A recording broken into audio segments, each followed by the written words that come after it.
Let me bring in the panel. Eugene Scott, senior politics reporter to Axios. Symone Sanders-Townsend, the former senior advisor to the Biden campaign, host of Symone on MSNBC. And Sara Fagen, Republican strategist and, of course, a Meet the Press contributor. Symone, I'm going to start with you because you dealt firsthand with the president as a candidate, with all this Hunter Biden stuff. Anybody who's a parent can't imagine losing a child. He's had a lot of loss. I understand what he's doing as a father, but it does seem as if he has a political blind spot here in some of these appearances.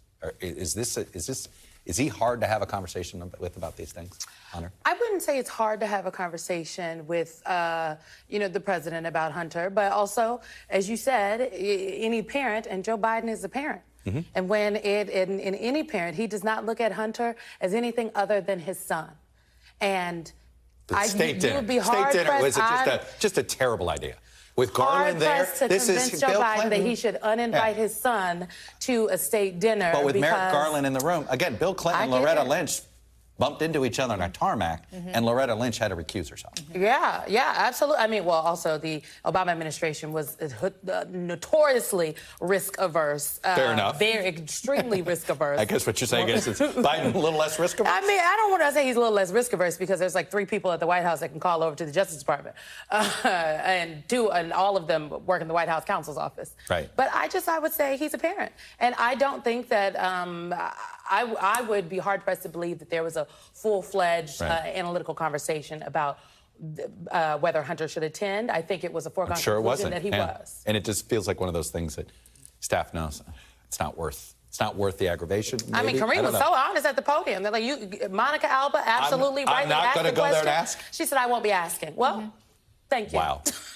Sara Fagen, it's interesting to me that it wasn't James Comer or Jim Jordan that got this Hunter Biden stuff. It was somebody that hadn't been waving around papers claiming to have all this crazy stuff. It was Jason Smith, the Ways and Means chair. It is interesting to me that it was sort of a more methodical approach to these things versus sort of the grandstanding approach. Well, it's like a traditional legislative approach, which is let's get all of our facts lined up and let's get all of the goods, so to speak, before we go out. And look, all of these issues, whether it's the state dinner or the whistleblower or all the pictures that show up in tabloid press, they all create an environment that makes it harder for Joe Biden to run for re-election. It creates just doubt, ickiness, even if it's unfair.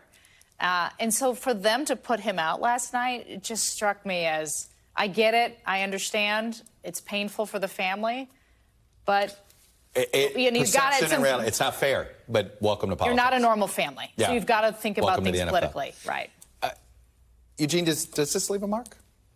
I think it could. I mean, obviously, you have Republican voters who have already made it's a done deal, right? It's done. But I think what the president needs to figure out is a message and a response that will connect with swing voters or voters who are interested and want to know more, but aren't assuming the You think worst. he needs to address it, maybe just once, but address it. Look. Something has to be said because the Republicans are going to keep talking. I mean, the reality is, although recess is about to happen, the number of Republican lawmakers who have addressed this on social media and on conservative media has already grown, like in the last 24 hours, and that's going to continue. The whistleblower charges, the admission of guilt, essentially, or the charges on top of the whistleblower, which is going to be added fuel, it's going to add to this. It's not going to take it away. It's only going to build from here. What exactly does the president need to say? I understand if someone's saying Hunter, but I understand if maybe folks want to hear more from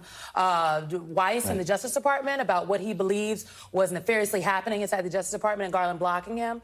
But what exactly does the president need to say? Because the questions about his, Hunter Biden's business dealings, there was extensive conversation, I recall, in 2020. Oh, I think it's important to restate to swing voters that, look, I love my son. I'm going to support my son whatever happens, but he's going to face whatever consequences he has. He pled guilty, Right. And you could say I'm proud of my son for facing up to but I think he's got to acknagledge guilt. And he might not need to say anything new. To your point, he's already provided answers, but now there's a new event.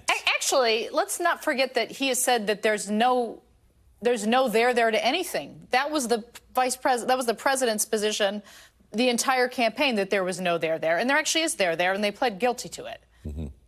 Which there, though? See, that's what this is the mudding of the waters I think that you're talking about. Well, this goes to, this was the specific issue that he's dealing with. And the thing is, it's what Garrett pointed out. This is not this Ukraine conspiracy theory. No, it's not. But that was the question on the table. Conflated. And that is the conflation. Yeah, that is the conflation. Yeah. This makes abortion that much more important, doesn't it? Well. I mean, where would this campaign be? Where would Democrats be without abortion? I think it would be a different environment, completely, right? But I mean, that's the same thing to say, like, where would people be if Donald Trump had never been president, right? There are a lot of what ifs. If shame still mattered in American politics? Come on now, shame from the House floor the other day. So I think that the reality is that this is the situation that the Republican Party apparatus finds themselves in is in fact a situation they brought upon themselves. For 50 years, they organized to repeal Roe, and then Roe got repealed. They didn't have a plan, a cohesive plan, which is why you have the Republican candidates across the country, presidential candidates all over the board when it comes to where they stand, and voters believing, a number of voters, at least 1/3 of Republican voters in the NBC poll say, hey, we think abortion should be protected. And this gets me at something, Eugene, that I think we don't correctly articulate where the public. There is no divide. There's not a divide on abortion in America. There isn't. There's more of a consensus than a divide. There's a political divide. And the division is actually inside the Republican Party more than it is inside the Democratic Party. And this feels like the Republican Party's not there yet. I don't want to speak for you, Sarah, but that's what it looks like to me. They've got to figure out what their position is. Well, in the meantime, Democrats are trying their best to articulate to the American public what the GOP position is. I interviewed Catherine Clark, the whip, and she has argued that what Republicans want is a national abortion ban. The reality is we know that not all Republicans are on the same page about this, but there are Republicans who have been very clear that that's the direction in which they would like the country to go. And until enough of them get on the same page and kind of figure out some message, Democrats are going to try to own it. Sarah, there was an interesting aspect in our poll, a question we've been tracking. Has access to abortion gotten easier or harder or stayed about the same in your state? And then what do you think overall nationwide? What was astonishing was how many people are paying attention to what's happening in other states, not just their own. Right. This feels as if the party's going to get defined by its most extreme position, maybe not by what its position is. Is that what you think is going to happen? Well, I think that, or how do you avoid that? I think, look, if you look back after Roe, I think the pro-life movement kind of splintered a little bit in the sense that they had won a victory. And, it's very clear that they have to articulate a message of hope and, progress for family. And, they can't sort of just lay back because the Democrats are going to define the position as opposed to, allowing them to sort of put out an alternative argument. I mean, the reality is abortion is a very complex issue. Most people agree that there should be some abortion in the United States. You pointed that out. But boy, once you get past that layer, it is much more complex. Right. And the Democrats actually have the more extreme position. And that to me is what position is this that? is pre-Roe. I understood that argument pre-Roe, but doesn't that argument go out the window post-Roe? So it is unacceptable in the Democratic primary today to be for anything other than abortion at any point. Is it? I would argue it's about the same on the Republican primary side. You can't be a pro-choice Republican and win a primary. I don't disagree with you, but my point is that the notion that Republicans are over here on one extreme and Democrats are for just consensus, that couldn't be farther from the truth. Now, the reality is the Democrats have done a very good job on this issue of convincing the public that the Republicans are the extremists, and Republicans need to do a better job of counterbalancing those arguments. Is there policy where they can support their argument, though? I mean, I think that's the problem. Well, there's certainly division. There's certainly division about, whether we should have any ban or a 16-week ban or, a full-on ban. There's no doubt that people of the party are in different views on this, and that creates the challenge, and it creates the challenges in the primary. But, to your poll, your conversation on the poll, Democrats can hide behind abortion. It's been a very effective political issue for them. At 35% approval rating, Joe Biden is not getting reelected, and he's not beating Donald Trump with those numbers. Look, I think that Donald Trump's positions have been the positions that he has ran on have proved to be not popular with the people that he needs to win an election, whether it was the last presidential election or the midterms in 2022. But particularly when we talk about the issue of abortion, women are dying, have come close to death. The stories that are being told, and that's not hyperbole.